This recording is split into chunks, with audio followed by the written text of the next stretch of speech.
자, 여러분, 제가 퀴즈 하나 내볼게요. 17을 2로 나눌 수 있나요? 딱 떨어지게 말이에요. 안 되죠? 불가능해 보이잖아요. 오늘 이야기는 바로 이 이상한 질문에서 시작됩니다. 그럼 3으로는요? 9로는요? 말도 안 되죠. 17은 소수니까요.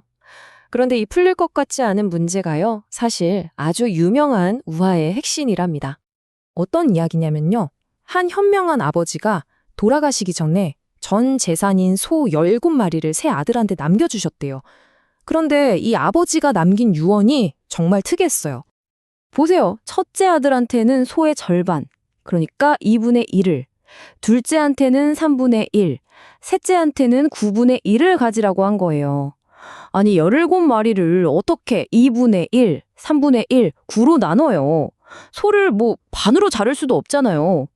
그쵸? 평소에 사해줬던 형제들도 아버지의 이 알쏭달쏭한 유언 앞에서 정말 난감해했죠. 바로 그때였어요. 소 한 마리를 끌고 지나가던 나그네가 이 모습을 보고는 정말 기가 막힌 해결책을 제시합니다. 제 소 한 마리를 잠시 빌려드리겠습니다. 바로 이 18번째 소가 모든 걸 해결하는 마법의 열쇠가 됩니다. 외부에서 온 이 새로운 관점, 이게 핵심이었던 거죠. 자, 어떻게 됐을까요? 정말 신기합니다.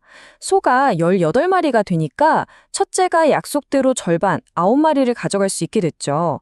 둘째는 3분의 1이니까 6마리, 셋째는 9분의 1, 2마리를 가져갔어요. 자, 그럼 다 합쳐볼까요? 9 더하기 6 더하기 2 하면 딱 17마리.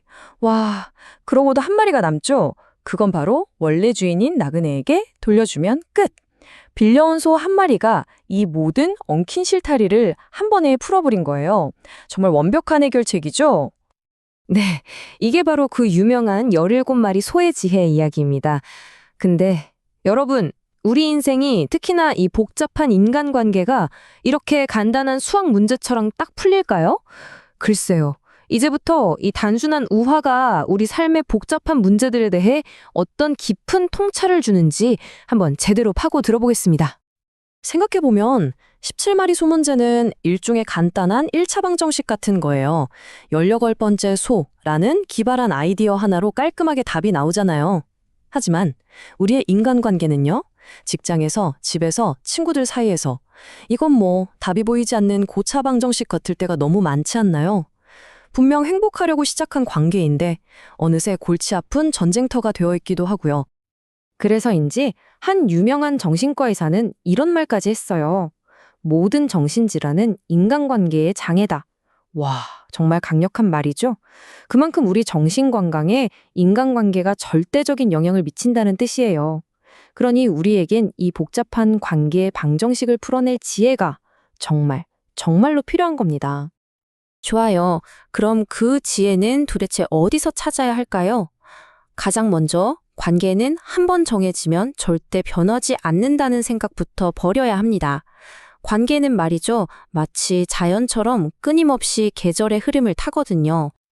풋풋하게 성장하는 봄이 있고 모든 게 완벽해 보이는 화목한 여름이 있죠.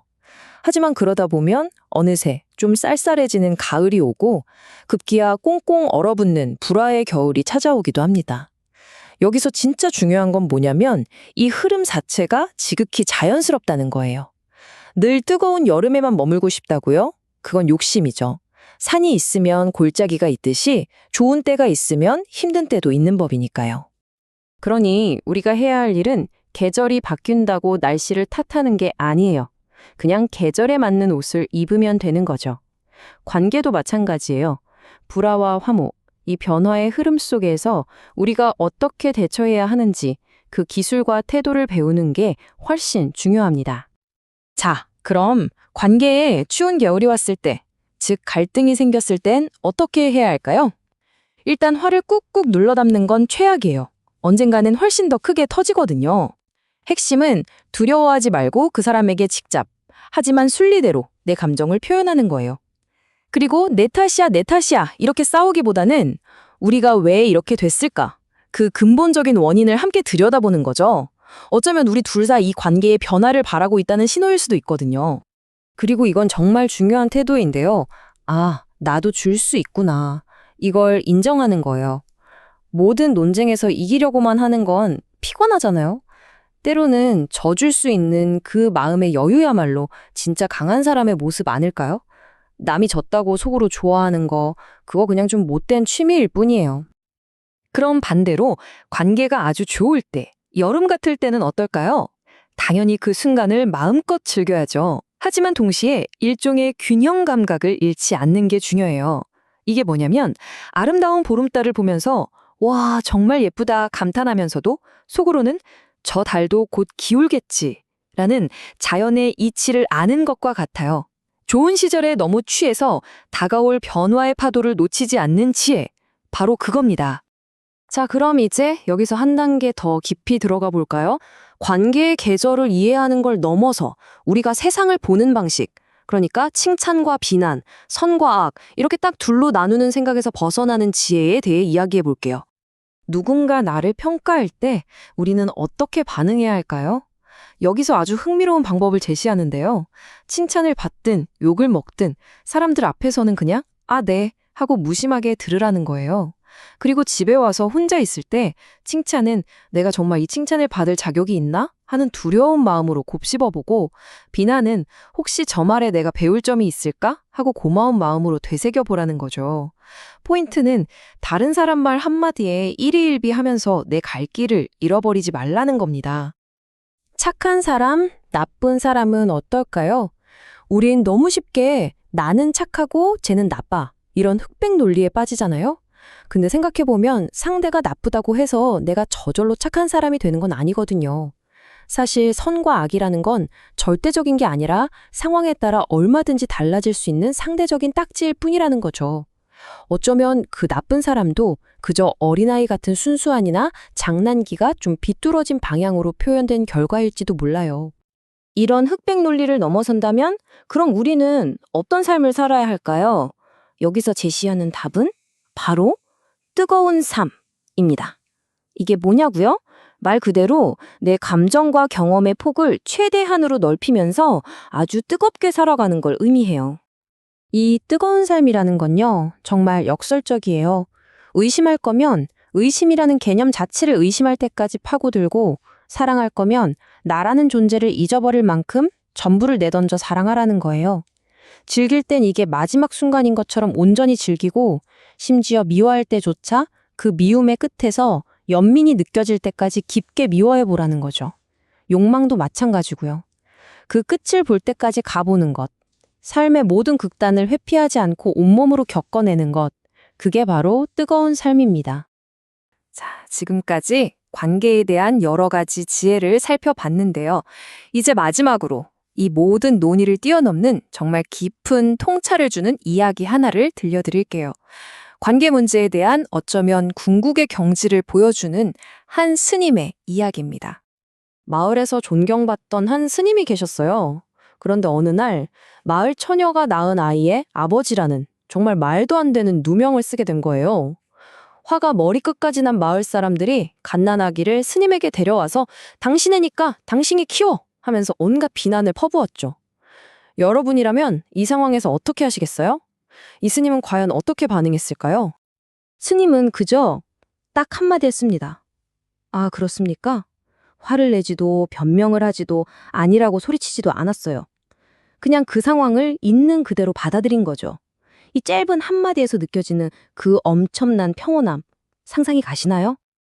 그리고 스님은 정말로 그 아기를 받아서 젖동량을 해가며 키웠어요. 1년이 지나고 결국 죄책감을 이기지 못한 처녀가 모든 진실을 털어놓았죠. 마을 사람들은 그제야 스님 앞에 엎드려 빌면서 아이를 다시 데려가겠다고 했습니다. 그러자 스님은 아이를 건네주면서 또 똑같이 말했어요. 아, 그렇습니까?